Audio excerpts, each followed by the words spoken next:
All right, friends, it is Tuesday, day 12 in the last week of our James Bible reading plan, and I love the passage for this morning. It can be a little bit harsh if you know what James is talking about, but I think it's a great reminder for all of us to keep in mind each and every day as we just go about our lives. It's like when you wake up in the morning, this should be the passage that you think about because it's at the heart and center of everything that we do. It starts in verse 13 of chapter 4. James is talking about this idea of boasting about tomorrow. He says, "Come now, you who say today or tomorrow we'll go into such and such a town, spend a year there, trade, and make a profit. Yet you don't know what tomorrow will bring. What is your life? For you are a mist that appears for a little time and then vanishes." Okay, there's so much to unpack here, but I think the heart of what James is talking about is if you're living your life for two things. Notice these people are talking about one, going to such and such a place where they want to go to, where they feel led to go, and their motivation is primarily to make a profit.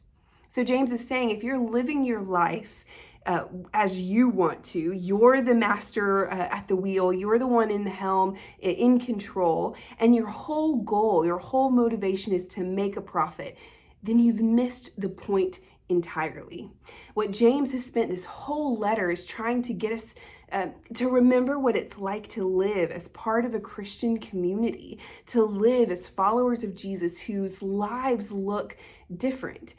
I mean, do you think that Jesus's motivation was to make a profit as he went to such and such town? No, he went where the Spirit led him. He went with the whole goal of bringing God's kingdom down to earth. And I think this is James's way of reminding us that we are here for a short time and we are called to do the same. So when you look at your life, think about this. What are your primary motivations? Is it to make a profit?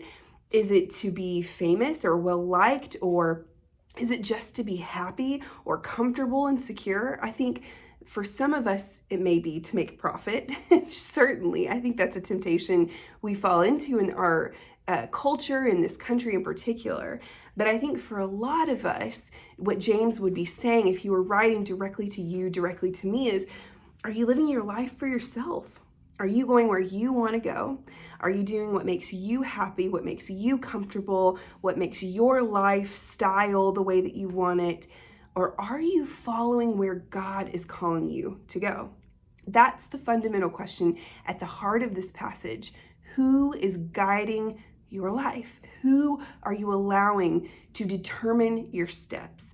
And if it's you, or your motivations that are falsely placed who are guiding your steps, then you just need to remember, as James says, you're a mist. You're a mist. You appear here for a short time and then you're going to go away. And what will you have to show for your life? You can't take the riches with you when you go. You pass them down to your children so they can do the same thing and live the same life. And is that it? Is that what you really want? Or are we living a life following the way of Jesus that is being part of building God's kingdom here on earth? Remember, James is talking to a persecuted people. He's talking to the church in Jerusalem and the surrounding regions who were actively being persecuted.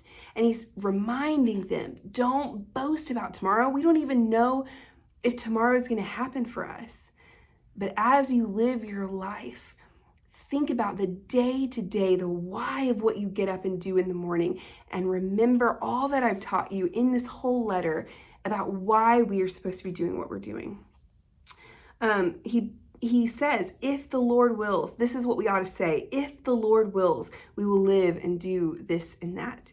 So it's not, again, about what we want. We don't go where we want to go or do what we want to do. What would it look like for you today to wake up? What are your motivations? We talked about that, but then also to ask God, where do you want me to go today?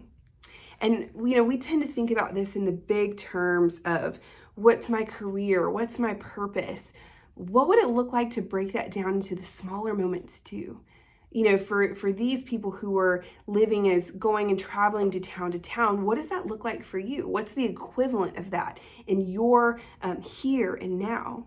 For me, it's God, what do you want me to do? How do you want me to act as I go from meeting to meeting, or from work to my family, or from step to step, from teaching to teaching? Look, God, what do you want me to say? How are you guiding my steps? It's like this idea of carrying Jesus with us everywhere we go and allowing him some flexibility and some room to guide us as we make those steps. So that's the question I put before you today. It's really two parts. What's your motivation when you get up in the morning? Who or what is guiding your steps? And then what would it look like for you to invite God, invite Jesus into that process, helping you figure out where you're going from step to step throughout your day, throughout your week? We're almost done, only a few days left, so I hope you're enjoying this plan. James has really gotten into my business a lot over the past few weeks, and I'm sure he's done the same for you as well. Have a good one.